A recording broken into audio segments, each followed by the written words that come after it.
On this journey, it's very easy to fall in love with the idealized version of your partner instead of the real soul standing before you. Thoughts, expectations, and past experiences can colour how we perceive them, and the love we feel might be for that mental image instead of the person themselves. These projections can feel real, but they can create a barrier between you and authentic union. The more you chase the imagined version, the more resistance builds in your connection. True union calls for seeing your twin flame as they truly are, without filters, judgments, or fantasies. So, are you really in love with your person? Or the image that you're seeing in your mind? What qualities are you idealizing that might not be reflecting in reality? Sure, it's really good to have a love list and write down all the qualities that you desire in your ideal partner. Even write down the things that are or seem impossible. If you want your person to be like Mr. Darcy running towards you in slow motion through a field of yellow daisies, then write that down. But bear in mind, your twin flame is not going to reflect the contents of your love list unless you're being those things for yourself. So start being that for yourself first. That will change your energy towards your person, which will in turn change how they respond to it.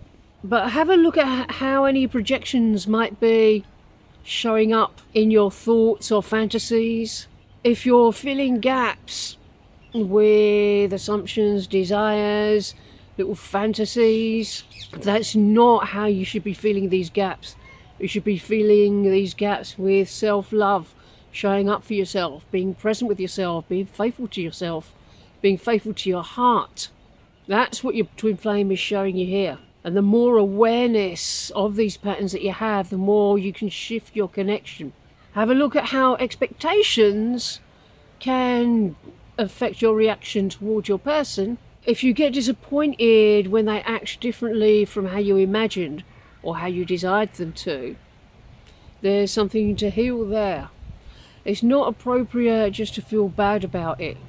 If your twin flame didn't show up how you wanted them to, or supposing they did but you weren't able to really connect with them in the way that you desired, it's a sure sign that you need to show up for yourself and connect with yourself in this way. That will lead to a complete 180 in your twin flame relationship. It's acceptance and healing, not escapism, that will transform any frustration into harmony. Have a look at how attachment can mask projections. If you're holding on to any sort of specific outcome, you're going to have to let that go. You've got to trust the divine plan. As I said in the last video, God's way is the best way. It's going to make you happiest, but it might not look how you expected it to or how you wanted it to. The more you can release attachment, the more you will open space for real connection. You've got to be seeing your twin flame's actual actions, not your interpretations. If you're noticing patterns of misreading their intentions, have a look at that, see what needs healing there. Where are you needing love in that place? Where are you needing reassurance in that place? Because your twin flame can't give that to you. You've got to do it for yourself first, as I said. The clearer your observation of this, the greater your awareness, the more it will improve and give you more scope to improve your energetic alignment. Have a look at if there's any parts of you that are being triggered by the idealized version. If there's old wounds or unmet needs colouring your perception, or those wounds are asking for you to bring healing there. The unmet needs are asking for you to meet them. Projection can impact your magnetism, because very often on this journey people see their own divinity reflected in another, and they project their own divinity onto the other person. But by doing that, they're putting all their own divinity outside of themselves, putting it somewhere else, on someone else, and leaving themselves as just an impoverished thing. This will create a load of tension, confusion, and a load of emotional highs and lows. None of those are useful for manifesting union, not at all. But the more you can align with reality, the more it will increase your authentic attraction.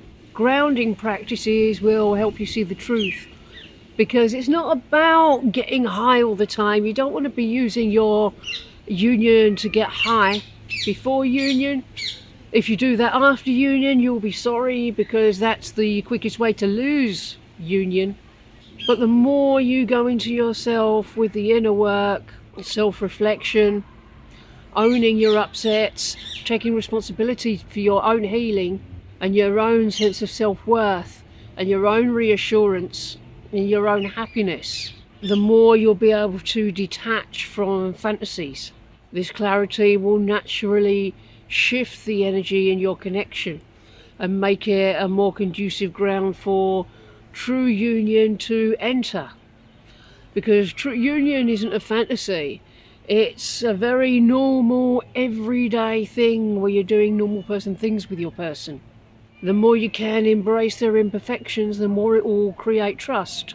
The more you accept their human flaws instead of resisting them, the more accepting of yourself as you are now you'll become.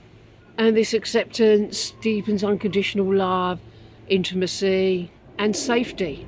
Projecting less will create a much more harmonious union, which will naturally impact the energy exchange between you. You'll become more and more accepting of each other. You'll feel less of a need to perform in order to impress them or be good enough for them. And they'll realise much, much quicker that they are actually good enough for you right now.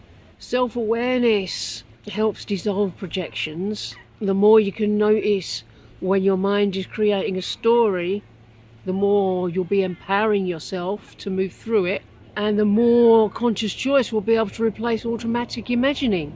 Loving the real person will help transform your journey, because you'll feel more grounded, aligned and free. And this is the best preparation for both of you for lasting union. So notice the projections and let go of mental constructs. This will help you step into deeper alignment. Love shifts from attachment, wanting and neediness to clarity, respect and genuine connection. The magic happens when you embrace the real person, imperfections and all. This is the love that sustains a harmonious union. Rich, grounded and soul aligned.